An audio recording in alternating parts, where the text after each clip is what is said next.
about key classification, right? Yes. The floor is yours.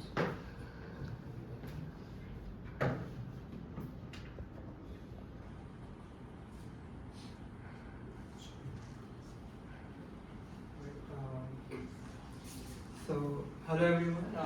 I am Shreyas Bhat and I am an undergrad student at Pilani, India, and I'll be presenting my work, IKD plus reliable low complexity deep models for retinopathy classification.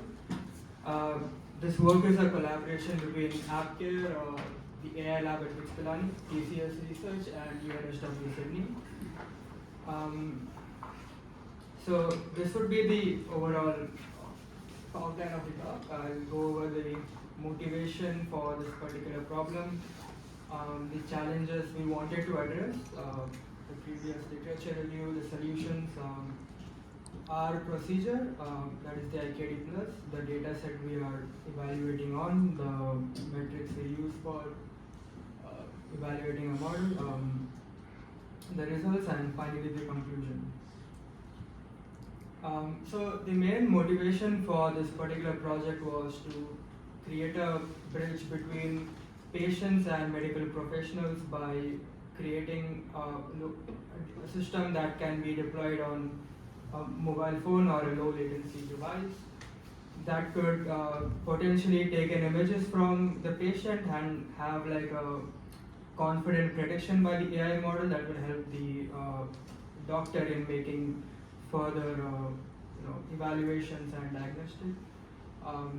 So according to a report by WHO, there were 2.2 billion visually impaired people in 2019, and out of which 1 billion people could have prevented this ocular diseases by addressing them at an early stage. So the challenges that we are trying to address are firstly, like, the current models for retinopathy classification are very complex. They require a lot of computing infrastructure. So I tried training some of the models that were present before in the previous work. Then it took like 2 weeks for training, even on multiple GPUs, and using parallel processing.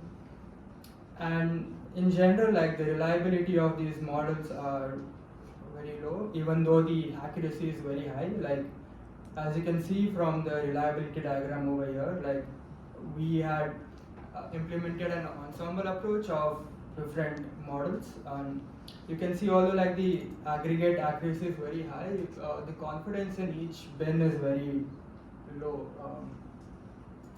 So for example, in the last bin, the confidence should be all the way till 1, like the confidence and accuracy should match up ideally.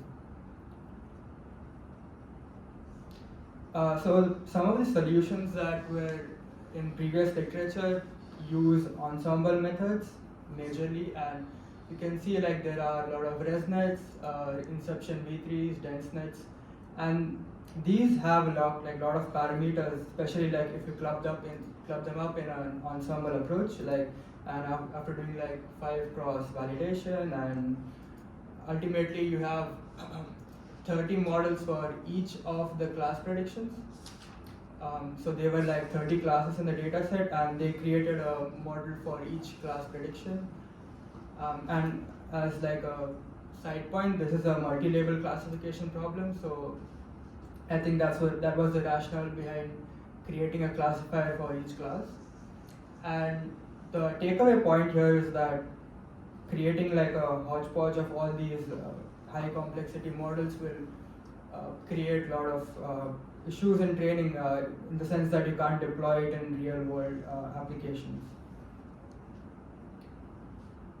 So we thought to ourselves, how can we try and reduce this complexity? And like the first thought was to try out knowledge distillation by like compressing models using knowledge distillation. And just to give like a basic intuition of what knowledge distillation is, so let's say we can take an example of a cat dog classifier, and this is typically like you have a student network and a teacher network, and you train the teacher network on this particular data set, and you can see like there is a pretty like 98.2 good accuracy for cat and like 1.7% for dog, and this is a very good prediction, like it's very high in confidence and so on. And whereas if you look at the student network, it can also like align itself with the teacher predictions, but the confidence is much lower. This is like a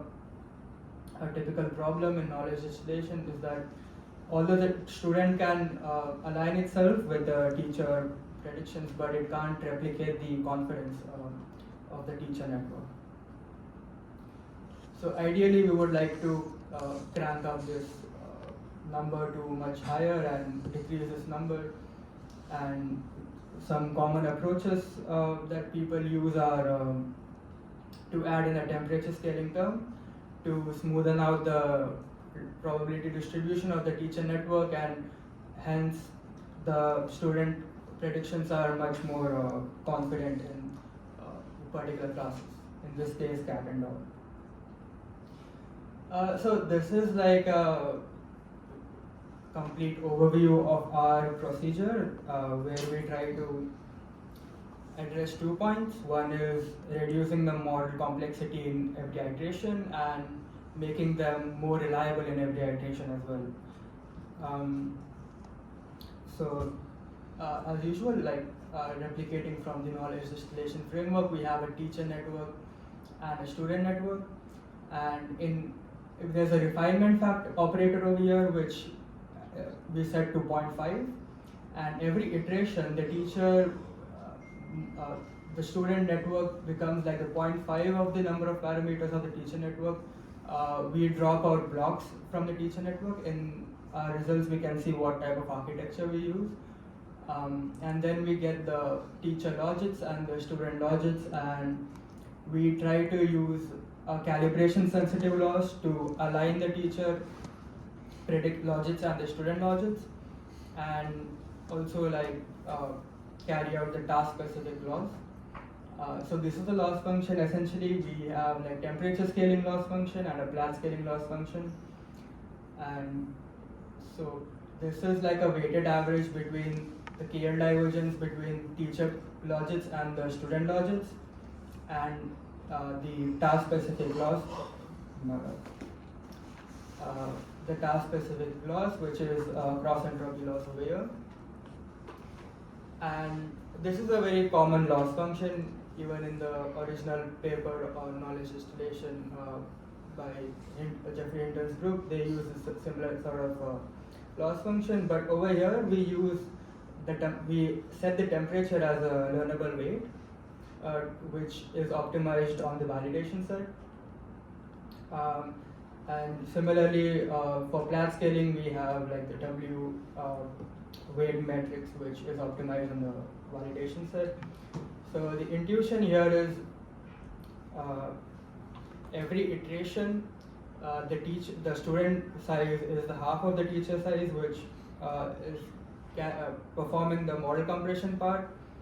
And you can't set like a constant temperature term for all the iterations, because when we tried doing that experiment, we saw that it worked for the first couple of iterations, but in the later part of the loop, the confidence of predictions were decreasing in the later parts of the iterations. So it's like we thought of we could use a learnable parameter here, which would adapt itself every iteration to keep the scores as confident as possible. So the data set we use is from a competition at ISBI, and it's called as the Retinal Fundus Multi-Disease Image Dataset.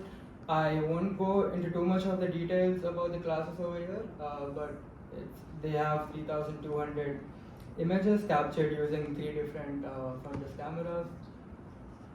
And the metrics that we use here are expected calibration error and model compression, which will describe our procedure very effectively in terms of what we are trying to achieve. So EC is essentially the difference in expectation between confidence and accuracy. and usually it is defined for usually you bin all the data, training the data points in bins. Suppose you can take 10 bins, and for each bin you carry out accuracy minus confidence, and then you average it out. And the accuracy is as usual, like you count number of prediction values which match up with the true labels, and then you average it out. And the expression for confidence is as so. You average out the soft probability scores of the models over here. The results are as tabulated over here. We experiment on temperature scaling and Plath scaling on two teacher networks, EfficientNet B6 and EfficientNet B7. So in our pilot experiments, we created an ensemble of EfficientNet B6 and B7s, and we found out that B7s perform better than B6, and we started out with B7 for the teacher network, and we iteratively compressed them for 5 iterations from a factor of 1 to 8 to 16 and so on. And we compare our approach with IKD, that is without using a calibration sensitive loss function, and we see that in our procedure IKD plus the accuracy is decreasing slightly, but the ECs are also decreasing. So lower the EC, more confident your model is, and vice versa. And we are also able to significantly reduce the model number of model parameters, and we in a way are like hitting model compression and having reliable predictions, and as well as not compromising on the accuracy much. So in general, we find that temperature scaling is much better than Plath scaling, and yeah, this is. So in conclusion, we state that IKD plus improves upon the traditional iterative knowledge distillation in terms of addressing the issue of student models are able to generalize well, but they don't produce high fidelity predictions.